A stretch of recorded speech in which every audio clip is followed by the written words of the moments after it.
Hamsa of every human being, Vasha Shatam, 100 years. He, indeed, Ayu, duration of life, Tat, of that, Ardam, half, Cha, and Ajita Atmanaha, of a person who is a servant of his senses.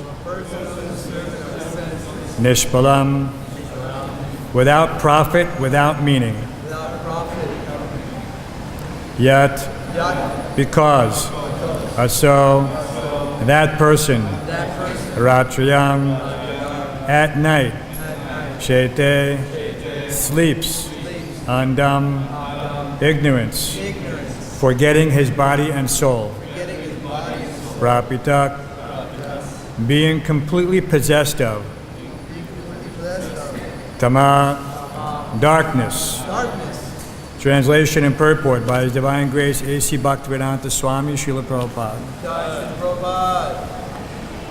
Every human being has a maximum duration of life of 100 years.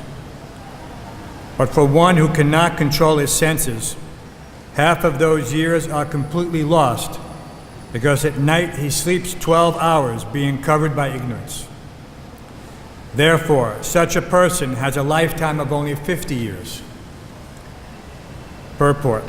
Lord Brahma, a human being, and an ant all live for 100 years.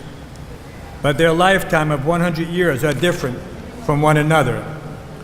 This world is a relative world, and its relative moments of time are different. Thus, the 100 years of Brahma are not the same as the 100 years of a human being. From Bhagavad-Gita, we understand that Brahma's daytime of 12 hours equals 4,300,000 times 1,000 years. Sahasra Yuga Paryantam Aharyad Brahmano Vidu. Thus, the Varsha Shatang, or 100 years, are relatively different according to time, person, and circumstances. As far as human beings are concerned, the calculation given here is right for the general public. Although one has a maximum of 100 years of life, by sleeping one loses 50 years. Eating, sleeping, sex life, and fear are the 4 bodily necessities. But to utilize the full duration of life, a person desiring to advance in spiritual consciousness must reduce these activities. That will give him an opportunity to fully use his lifetime.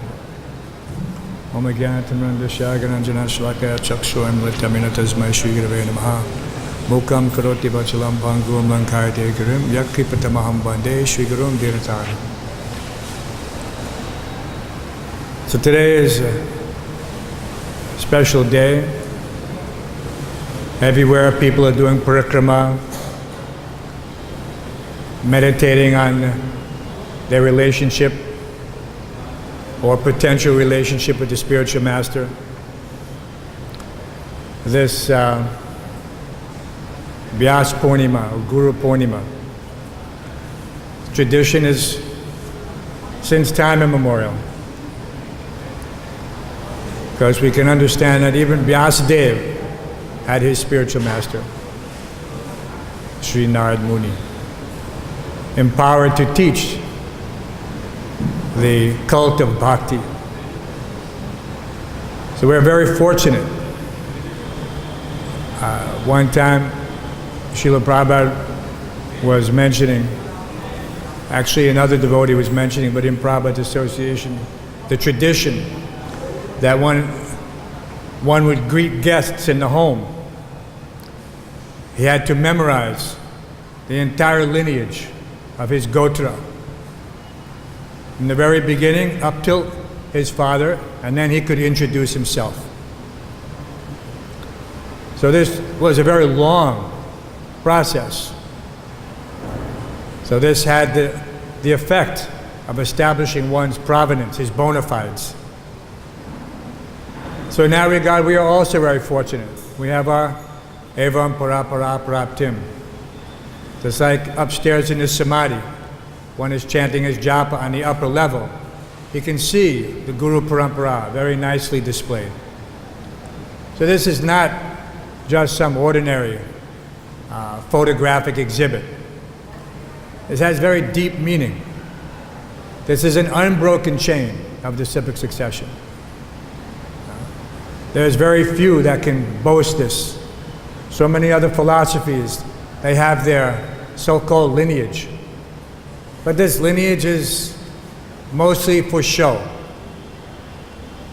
It has no substance. So there's a very essential difference. Otherwise, we see that the Vedas, Prabhupada would always emphasize that we're not saying anything different. We're simply repeating the message. The potency is in the adherence, our strict follower, without which we have no purpose. So on Guru Purnima, the most important thing is to reinforce one's sense of obligation and duty, determination and conviction. It is not for show. It is not just to offer flowers. Yes, we make very nice decorations. We want to glorify the spiritual master. But the real glorification of the spiritual master is to carry out his orders. So we should not become too much consumed by the ritual. In this beginning stages, Prabhupada said this Pancharatriki is essential, but it is only one track of the train, and the other is the Bhagavad. So both have to be there simultaneously. Then you have the train running on two rails. The train cannot run on one rail. So even if one is a preacher, he must be very careful in his deity worship, in his respect for the process, not to be taken lightly. If either one is ignored, then both become a burden. This is Prabhupada's conclusion. They become a burden. Here in Vrindavan, he described after coming back from 1 year's absence or some months' absence, and he noticed, spiritual master notices so many things. So what did he notice? He noticed that the deities were getting some day-old flowers, used flowers, not fresh. He noticed that things were broken. And he was concerned, and he let everyone know that he was concerned. He even projected what everyone was thinking, that the spiritual master has given us a great burden. He went a step further, and he said that of course, it was unspoken, but he was saying this rascal spiritual master has given us a burden. Otherwise, why was everything neglected? So there were some excuses. There was no money, there was no manpower, such a difficult situation. Everyone knows who's lived in Vrindavan, it's not an easy in those days. No relief in the heat, no relief in the cold. But you learn to tolerate. And that was a simple price to pay for living in the Dham. But yet Prabhupada continued, and he said that, putting himself in the position of others, he said, never mind the flowers, the broken. He said, whatever money we get, at least let us eat. At least let us eat. So this was a very heavy thing to say. He was basically saying that the devotees were neglecting the deities, neglecting the maintenance of the temple, just to save enough money to eat. So the spiritual master is heavy. Not just heavy with knowledge, but heavy with chastisement. This is the business of Guru. Guru is not some fashion. Now you go, you touch his feet, you get some vibhuti. This is some nonsense thing. He's there to give you what you need,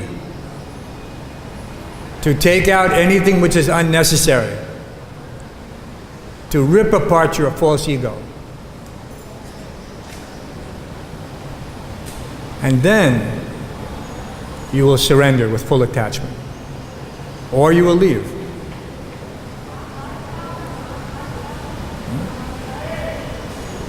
Even Prabhupada said that verse. He said, if you can't stand the heat, get out of the kitchen.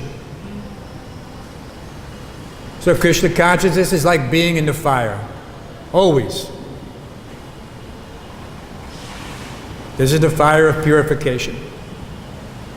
Don't think that I can just escape this purification. I can hide someplace, find some dark place and sleep. Devotees used to be very expert at hiding from the temple commander. I should know, I was the temple commander. And I had to go look, where is this person? Why is this service not done? And there was some motivation, because if his service was not done, then I had to do the service. That's the temple commander's responsibility. So then you have to think, just like this person. If I was this person, where would I hide? You have to put your, and this is a common thing. In another life, I had to do this with different types of people. You have to put yourself in the mentality of the persons you are trying to apprehend. But in all circumstances, on a day like this, our reflection should be very focused. It is not simply for rituals. Prabhupada gave a very, how can you say it?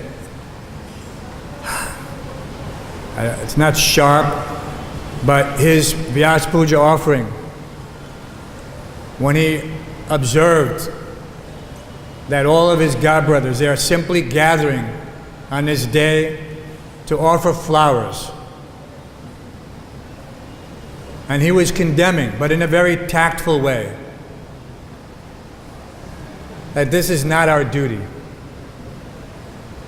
Our duty is to take the orders of the spiritual master, whatever they are, however difficult they are, and to execute them.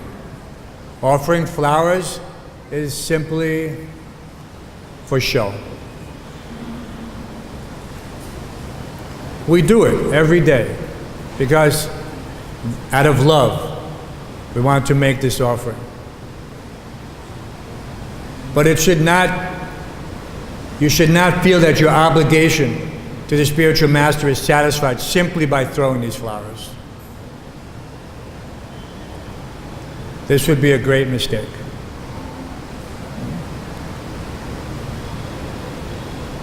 So this particular verse in the Bhagavatam is also very enlightening. Everyone is sleeping. Some people sleeping 6 hours, some people sleeping 12 hours. Srila Prabhupada, on the other hand, slept maximum 4 hours. Maximum. I remember in New York that when Prabhupada came for the first time in 1976,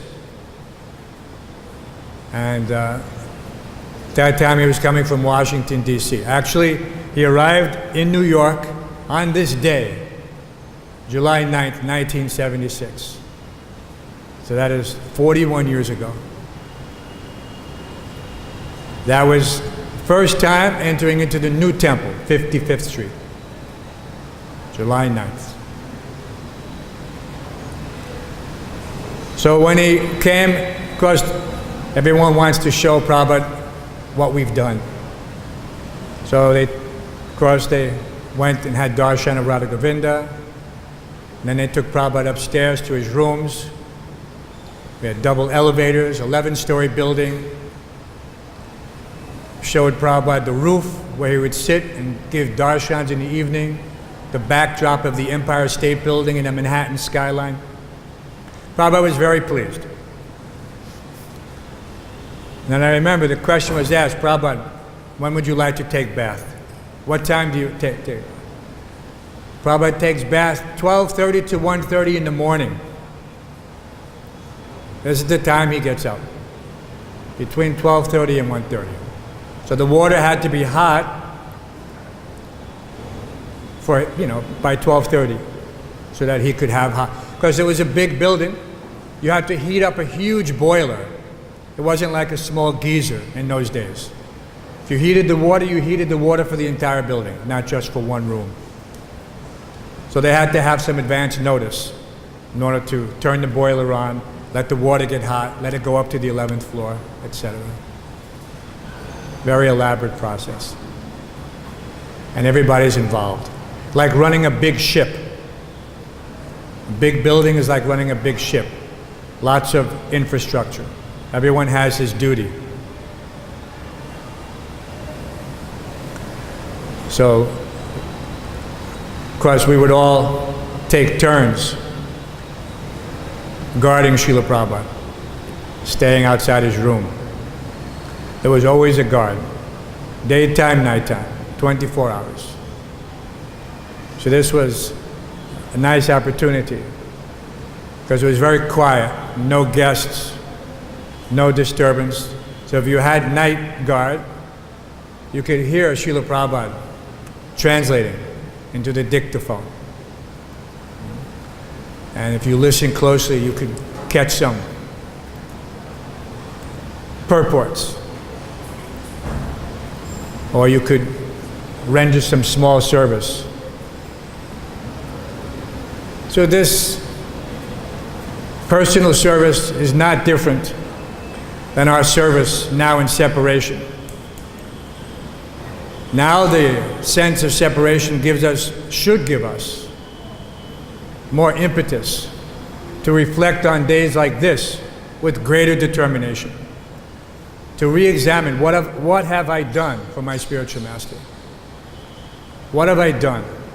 41 years since he walked into the door on 55th Street. So what have we done since then?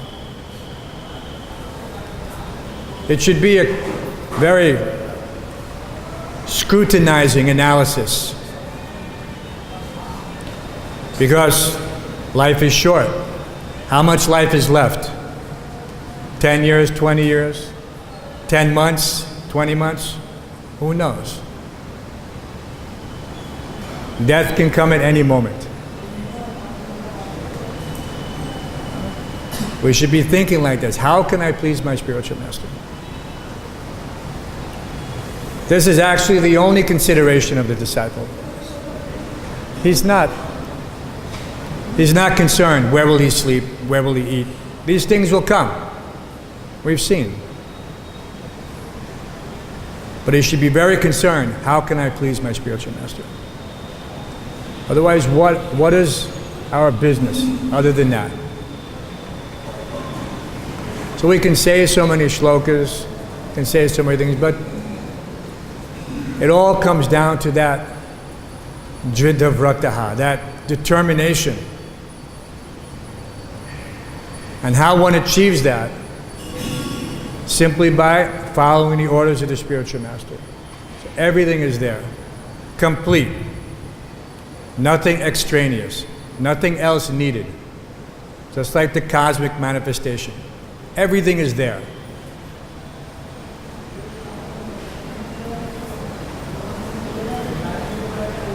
So we should take it on days like this. Now you see many people are doing parikrama around Vrindavan. And they're doing it for some pious purpose. Because there's a tradition. And we respect those traditions. But our tradition is a little different. If you calculate what is the benefit for serving in the temple compared to doing parikrama, there is only one conclusion. There is no comparison. That little devotional service can save one from the cycle of birth and death. Just once, Prabhupada said, if a person is doing something, even if he just picks up something from the floor of the temple, but does it in a mood of selfless service, then his path of spiritual life has begun and his cycle of birth and death has ended.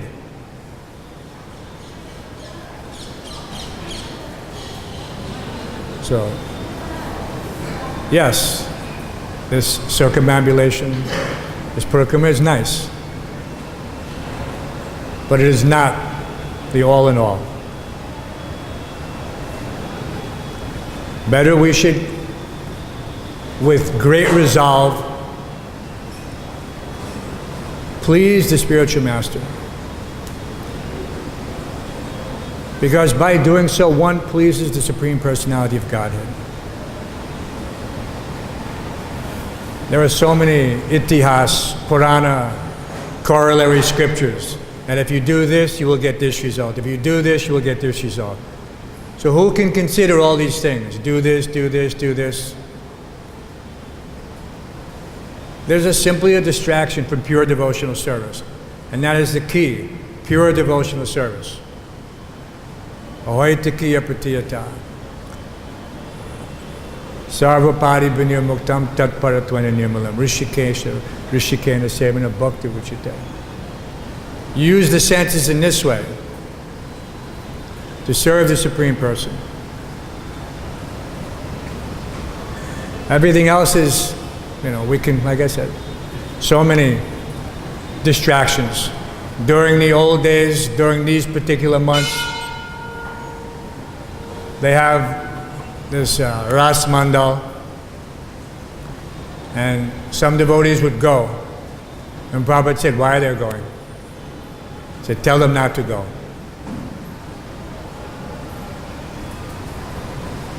But so many people are thinking, what is the harm? It's Ras Leela. So you have to try to understand why the spiritual master is saying these things. Don't just question. Don't doubt. Jai Shri Shri Gaura-Nitai, Shri Shri Krishna Balaram Shri. There's great importance to understanding how one becomes, he accumulates some very subtle contamination. That he thinks that with my imperfect senses, my contaminated material senses, my conditioning, that if I go to these things, I will get some benefit.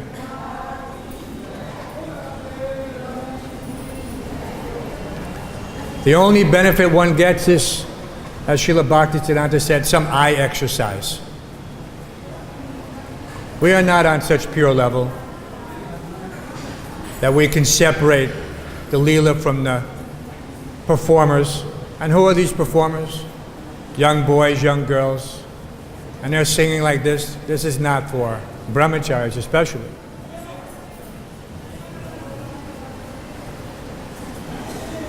But there's no need. If one wants to study, he can study. Especially today. This is also the disappearance of Sanatana Goswami.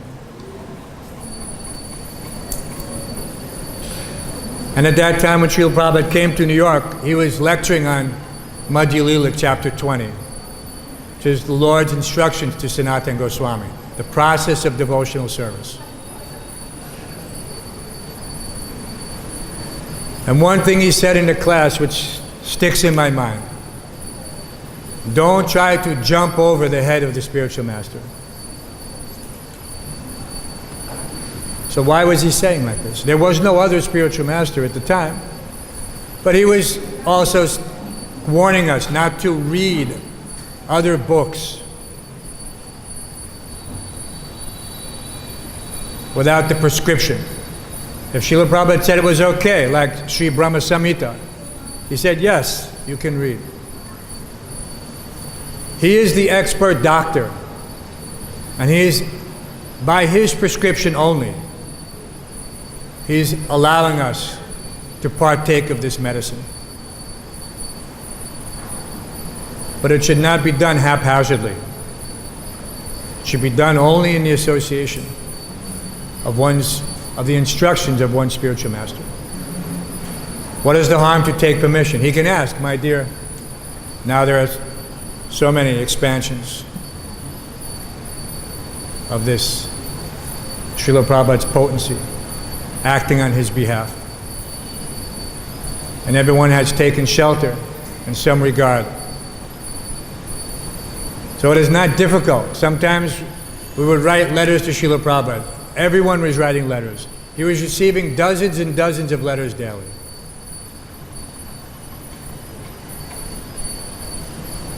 And he was taking the time to respond because it was important. He was building a worldwide movement. And these were his instruments. He needed them to be strong. He needed them to be pure. He needed them to be potent. So when you have some question, you must approach a spiritual authority. You cannot just keep something within, hoping for the answer that will come. When all facility is there, if it has not been found in Srila Prabhupada's books or his lectures, then you ask. We have thousands of years of knowledge in ISKCON. All the devotees who have come before us, plus all the parampara. This is practical knowledge also. Practical. Pratyaksha Vagamam Susukam Kartam. That's why it's Rajavidya. That's why it's the perfection of religion. Because it's practically realized. So if you haven't practically realized it, then something's missing. So one time in a letter, Srila Prabhupada responded to one devotee who was asking so many questions. Prabhupada, what about this? What about this? What about this? So Prabhupada answered all the questions very patiently. But at the end of the letter, he was getting a little frustrated. He said, use your common sense. And if you don't have any, ask someone who does.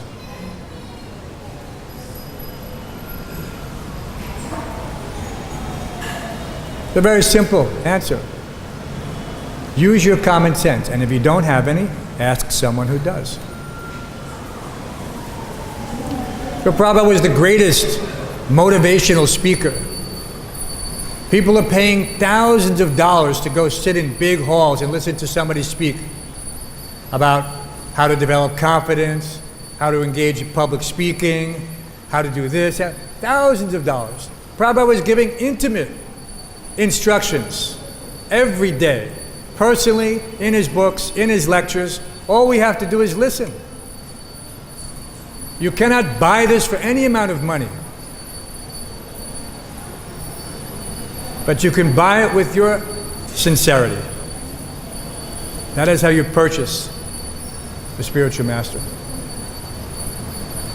If you listen or read Srila Prabhupada's conversations, how does he compliment a person? He says, oh, he's a very sincere boy.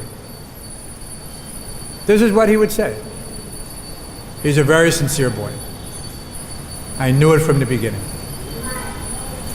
Just you have to watch out for him.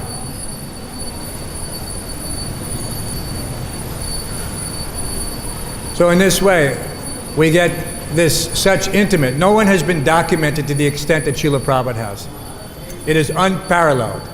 Every conversation, every word spoken, regardless of whether it's morning conversation, room conversation, morning lecture, evening lecture, darshan, interview with reporters, everything is recorded. Anything you want to know. All you have to do is go through them very carefully. pick a period of time.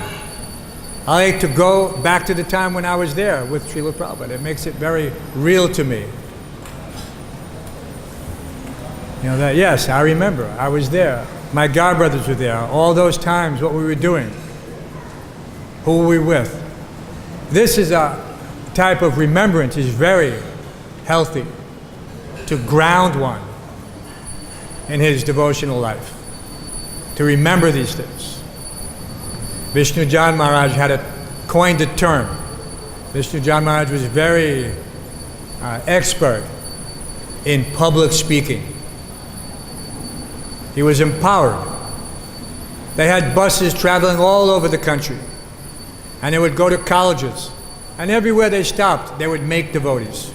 Not make, gather, because the seeds are already planted. By beautiful kirtan, the wonderful darshan of Sri Sri Radha Damodar, the amazing prasadam. They would make such prasadam. No one had ever tasted. No one could cook like this. They would go to a campus and they would have glubjamins, barrels of glubjamins. Nobody had ever tasted a glubjamin before. No one knew what it was.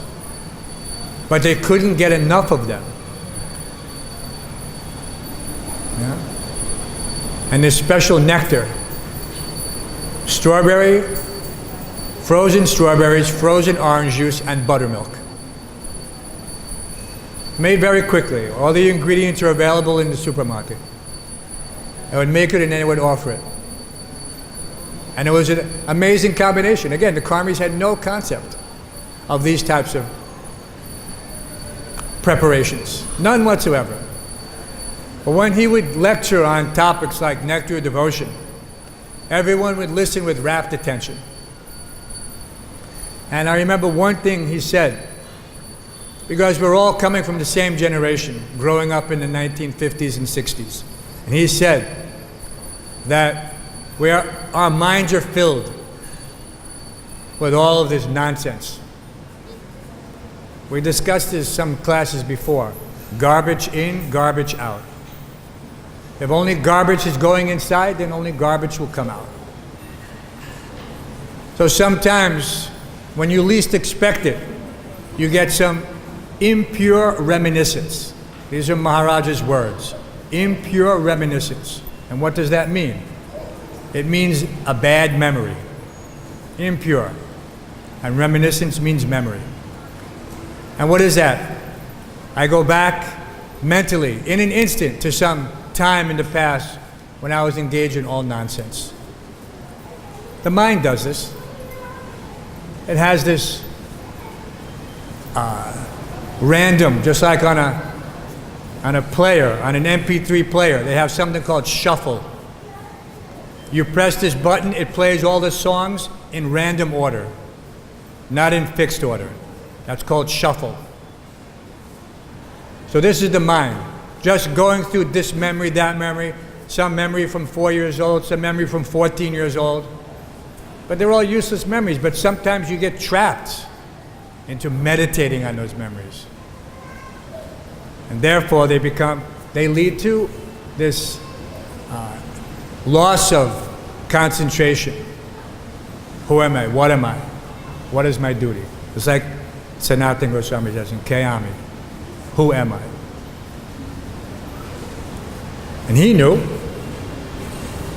He was coming from Maya, from the diplomatic post of the Nawab Hussein Shah. By all appearances, he was a Mohammedan. And he was only in that capacity. So you can imagine, that means he was attending every function, doing the namaz, everything was there. And when he wanted to escape from jail, he had to convince and what did they call it? They said the meat-eating jail keeper.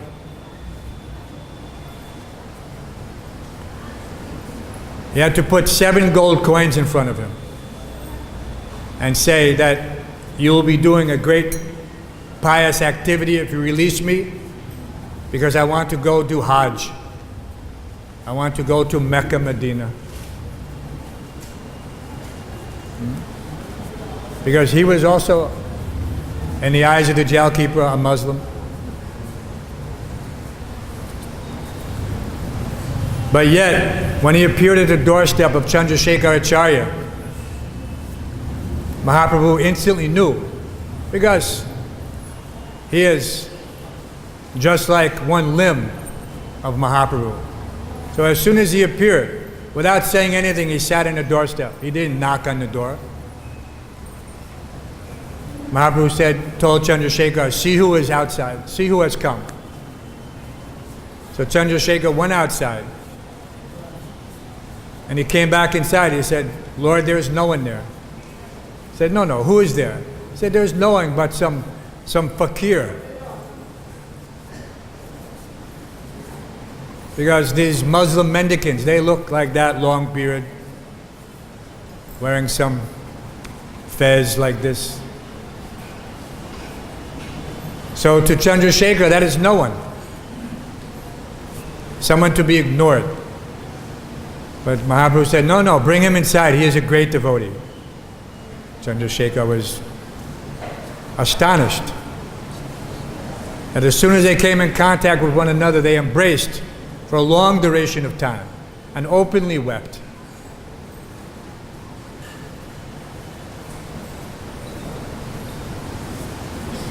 Such are the pastimes of the Lord.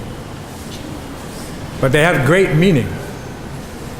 And in this process of devotional service, Mahaprabhu clearly describes how that even one from the lowest birth, from the home of a Chandala, he can elevate his entire lineage if he takes to the path of pure devotion.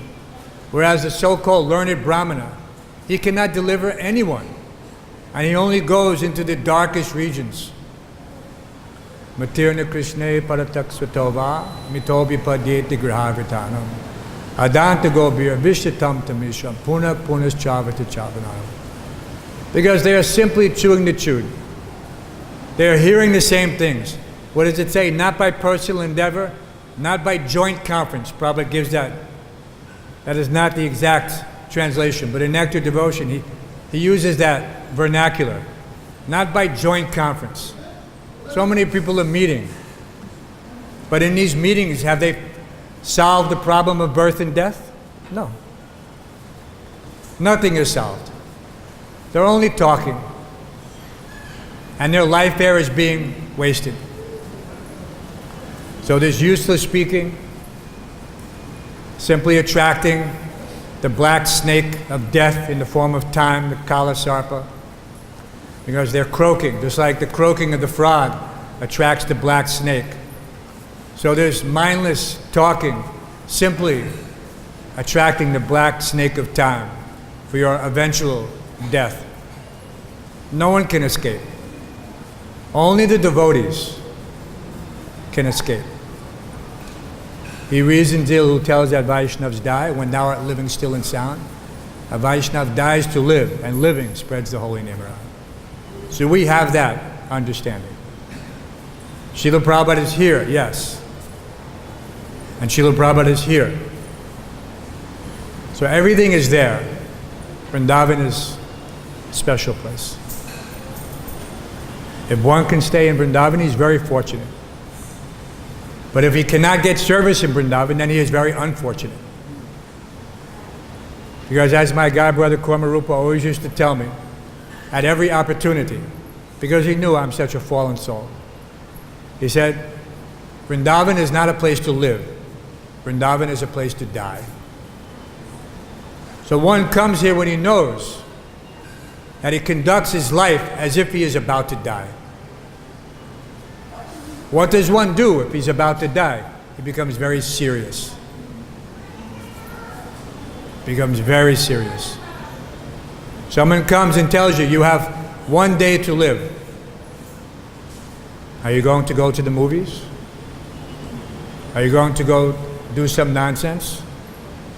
No, you're going to take every opportunity to absorb yourself in the chanting of the holy names.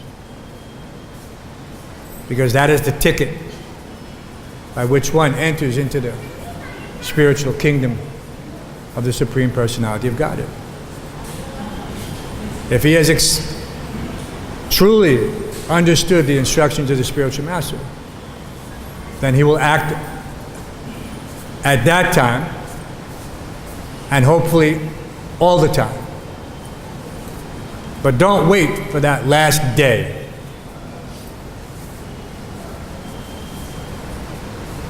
There's a big philosophy movement going on now called Live Like You're Dying.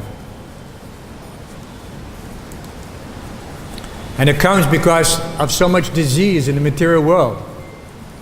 Everywhere you look, there's some disease. No one is exempt, not devotees, not karmis, no one. Everyone, janma, mrityu, jara, vyadi, everyone, birth, death, disease, and old age. Not that the devotee doesn't get old, sick, and die. Everyone. So don't wait. Take the opportunity today and every day to dedicate your whole life, your whole existence. Even in your dreams, Prabhupada told us when Krishna book came out, he said, at night you should read Krishna book, at least for 10 minutes, because then you will dream of Krishna. So who cannot read Krishna book for 10 minutes? Such a simple formula. Otherwise, one is sure to have some impure reminiscence in his dreams, thinking about some all nonsense activities from this life and from previous lives. So don't take a chance. We do so many things to prepare for all other material activities. But going to sleep, we don't think I should also prepare. I should do the right thing. Before going on a trip, I check the oil level in the car, I check the tire pressure, I check the water level. But at night I'm also going on a journey for 5 or 6 hours. That's a long journey. 5 or 6 hours. In America, I could go quite far. In India, you can barely go 200 kilometers. But still, it's a long journey, so one should prepare. He should check his consciousness. Is my consciousness full with Krishna? I'm at the right level. So when I take rest, I will think of Krishna.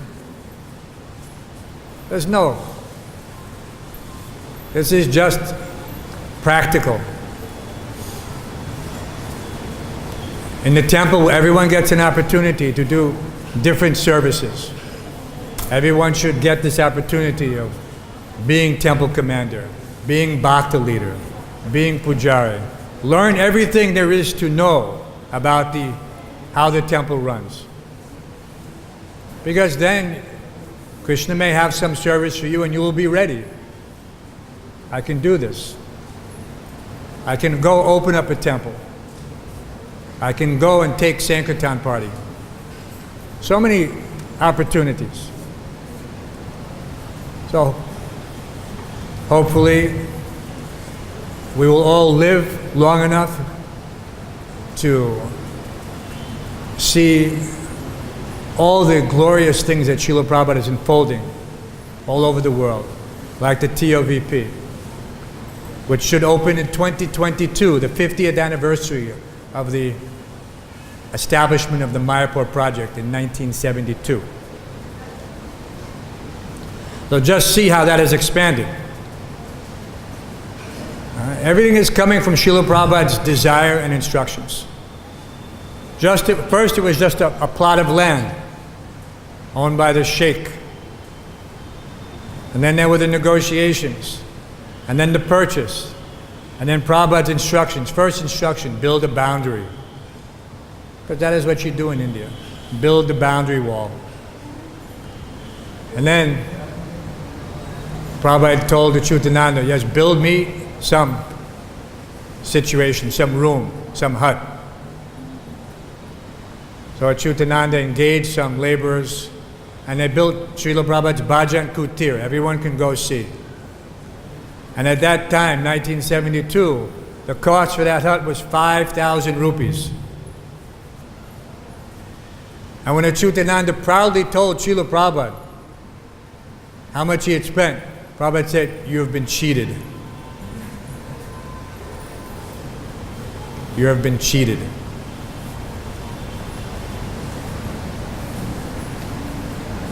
But nevertheless, Prabhupada accepted that service. And he accepts all that service that we're offering, as long as it is covered with sincerity. Every endeavor is covered to some degree by fault. And Prabhupada was kindly accepted. You know, as long as it was done with sincerity. So are there any questions or comments? We can read the translation again.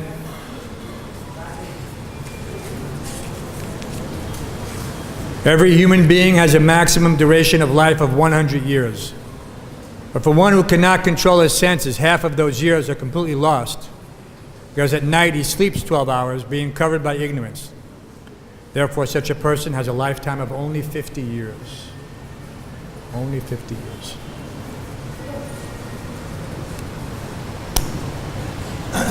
Where is Achyutananda Prabhu now? Achyutananda Prabhu is in Alachua, the home of Shri Shri Radha Shyamasundar, Shri Shri Gauranitai, and Shri Shri Krishna Balaram. It is known as New Ramanreti. Ramanreti and New Ramanreti. We are sister temples.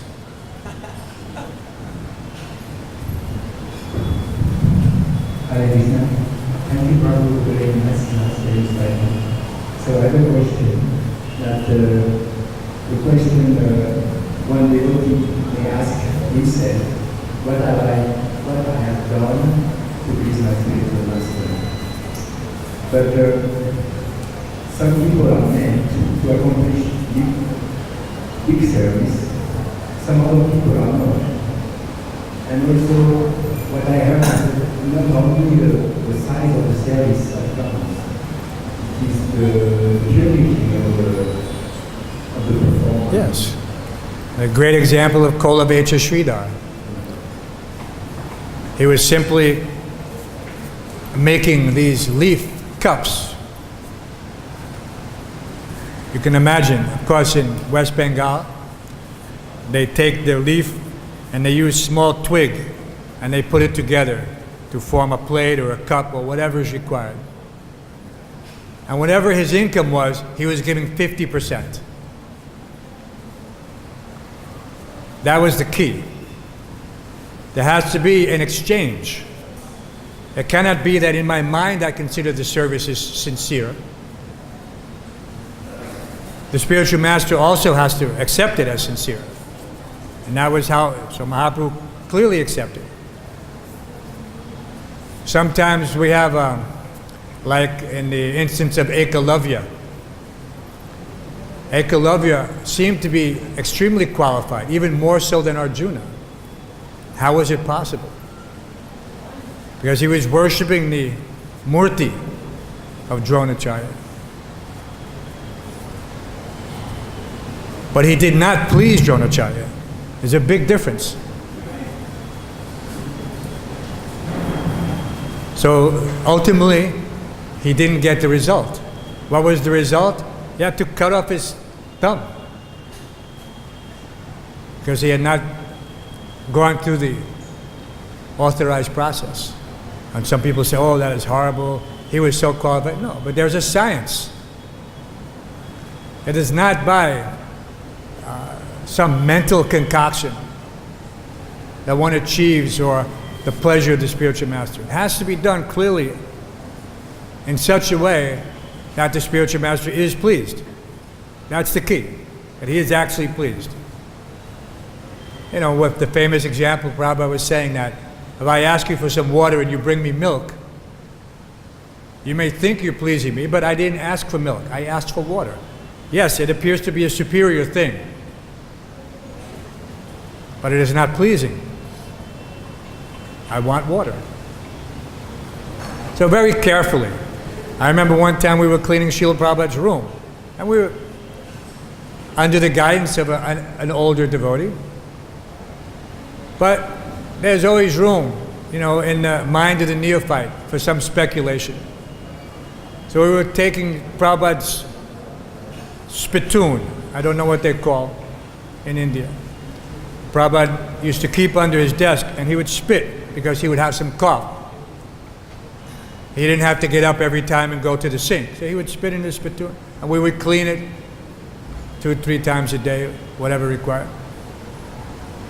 And we were thinking, okay, this is Prabhupada's. We will make out of this a type of charanamrita, mix it, dilute it, and we'll put it on our heads. Prabhupada was very angry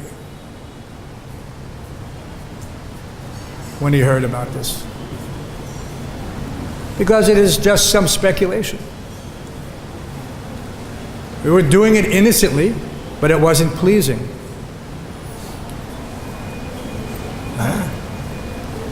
So we have to be careful. We have to know what pleases the spiritual master.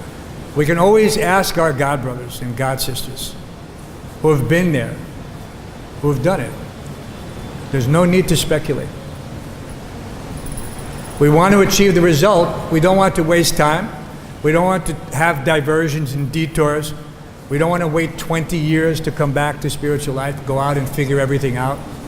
This is a waste of time. Just remain firmly fixed. And that whatever you do, and yes, you can pray to the spiritual master, please give me some guidance, because he is acting as the agent of the supersoul. Prabhupada would so many times know exactly what to say to a person, just by seeing him, not even after not seeing him for months. So how did he know? Because he has this power.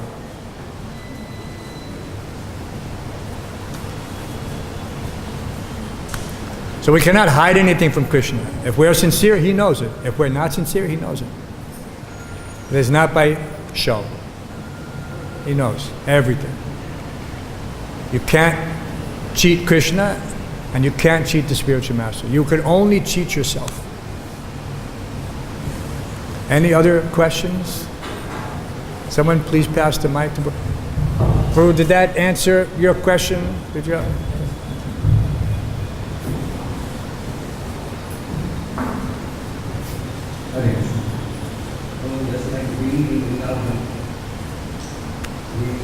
जोर से बोलो. Just like being in Vrindavan and doing seva, and then we are connected with the Prabhupada's movement and doing the seva, that is helping us. But many of them, they don't want to do seva and do independently things according to their sensitivity, artistic. So what benefit we are getting by not associating with devotees and musically doing their things with their what? Well, two things come to mind. One, Srila Prabhupada said you cannot buy a plane ticket to Vrindavan. So what does that mean? Obviously you can go to the booking office, purchase a ticket, get on a plane and land at the airport and come to Vrindavan.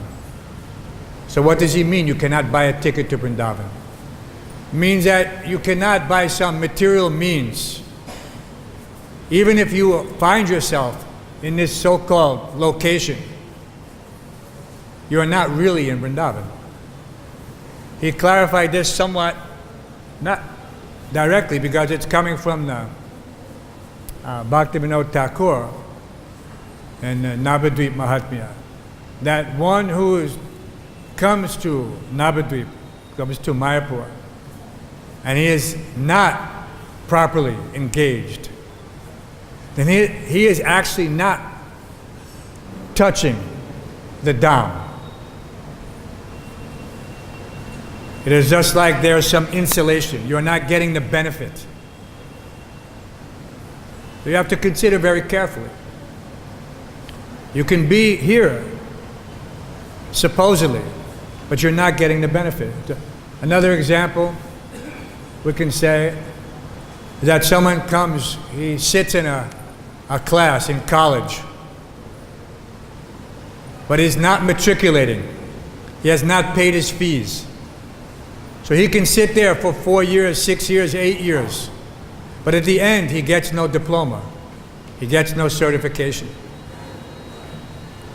He has sat there the whole time, but he does not achieve the actual goal of that so-called education. Just like Ekalavya. So if you come to Vrindavan, there's only one reason to come, and that is to serve Krishna.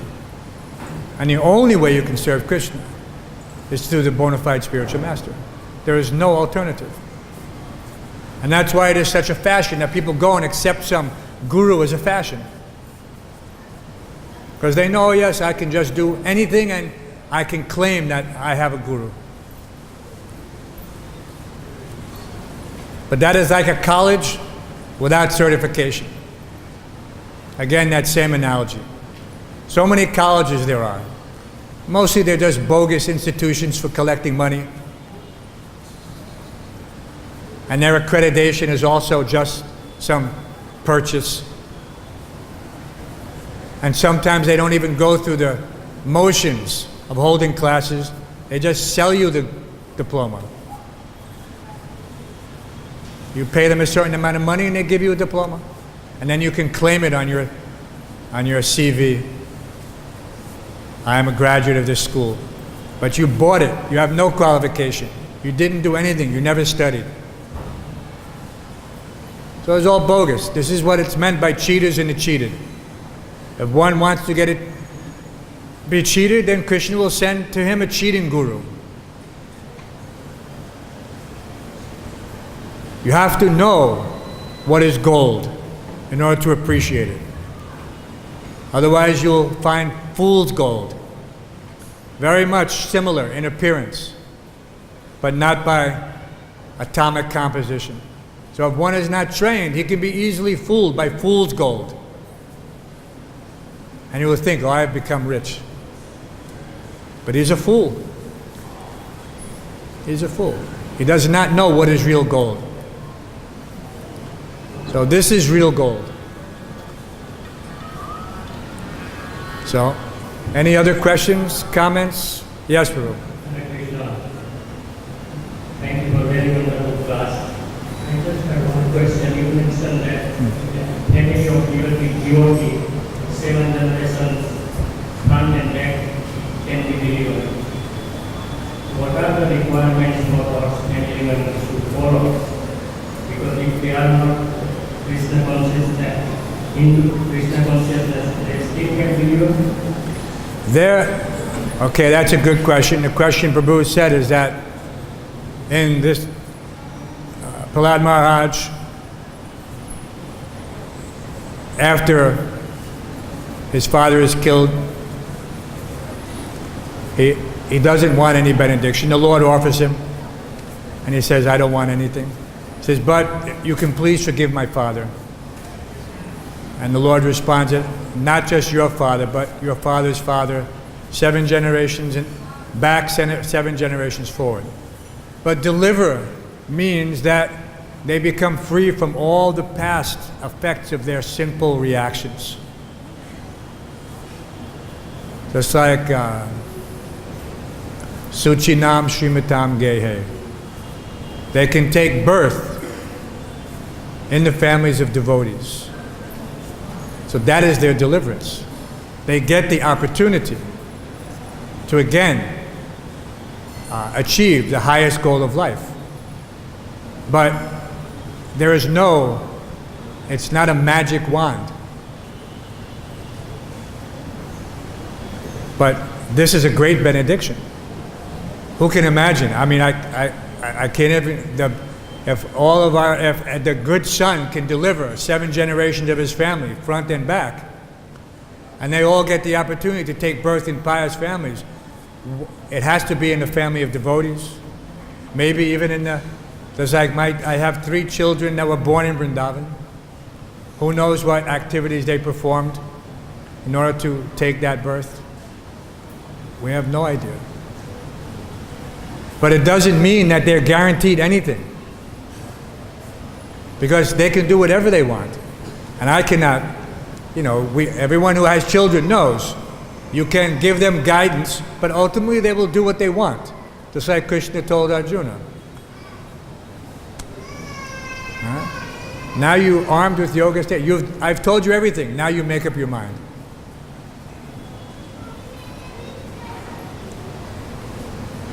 So that is the type of deliverance that they get. Any other questions?